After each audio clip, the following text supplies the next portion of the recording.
Like అక్కర్లేదు, subscribe అక్కర్లేదు. మీరు ఇచ్చే కామెంట్ మాకు చాలా ముఖ్యం. దయచేసి కామెంట్ చేయండి.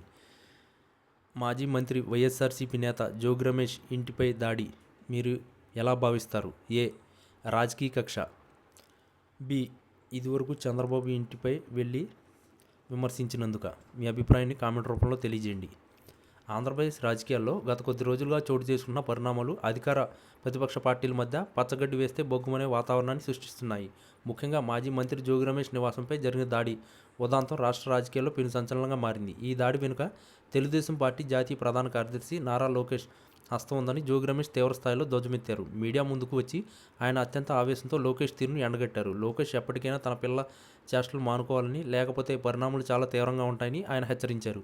తన ఇంటి మీదకు మనుషులు పంపి దాడులు చేయించడం రాజకీయ పరిపక్వత అనిపించుకోలేదని, కేవలం అరాచకవాద లక్షణమని ఆయన మండిపడ్డారు. లోకేష్ చేసే ఇటువంటి చిల్లర పనులు తాము భయపడే ప్రసక్తే లేదని జోగి రమేష్ స్పష్టం చేశారు. కేవలం భౌతిక దాడులతో ప్రత్యర్థులను అణచివేయాలని చూడడం లోకేష్ అజ్ఞానానికి నిదర్శనమని ఆయన వ్యాఖ్యానించారు. ఈ సందర్భంగా జోగి రమేష్ మాజీ ముఖ్యమంత్రి వైఎస్ జగన్మోహన్ రెడ్డి పేరును ప్రస్తావిస్తూ లోకేష్కు గట్టి కౌంటర్ ఇచ్చారు. జగన్మోహన్ రెడ్డి అనే ఒక మహాశక్తి అండమాకు ఉందని, ఆ పేరు తలుచుకుంటే ప్రత్యర్థులకు వణుకు పుడుతుందని ఆయన అన్నారు. మేమంతా జగన్ సైనికులమని, సింహం లాంటి నాయకుడి వెనుక నడుస్తున్న మాకు ఇలాంటి గిల్లి కజ్జాలు, బెదిరింపులు లెక్కలేవని కావని ధీమా వ్యక్తం చేశారు. జగన్మోహన్ రెడ్డి నిబద్ధత గల రాజకీయాలకు కేర్ ఆఫ్ అడ్రస్ అని, అలాంటి నాయకుడిని శిష్యులుగా తాము ఎప్పుడూ సమన్వయం పాటిస్తామని, కానీ దీనికి చేతకానితనంగా భావిస్తే మాత్రం సహించేది లేదని హెచ్చరించారు. రాజకీయాల్లో ప్రజా మద్దతుతో గెలవాలే తప్ప ఇట్లాంటి దౌర్జన్యాలతో కాదని లోకేష్ తెలుసుకోవాలని జోగి రమేష్ హితవు పలికారు. తన ఇంటిపై దాడి జరిగిన సమయంలో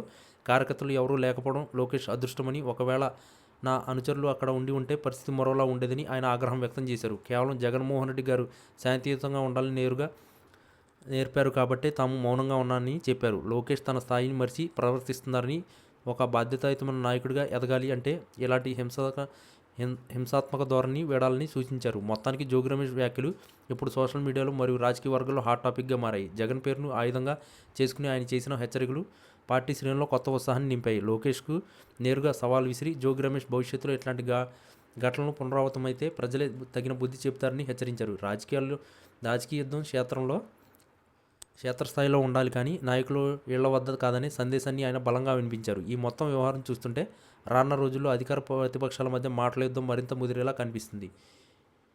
ఈ వీడియో కనుక మీకు నచ్చినట్లయితే please like, share and subscribe channel. మరిన్ని వీడియోస్ కోసం మా ఛానల్ని సబ్స్క్రైబ్ చేయడం మాత్రం మర్చిపోకండి. మీ ఫ్రెండ్స్, ఫ్యామిలీస్ కూడా వీడియోని తప్పకుండా షేర్ చేయండి.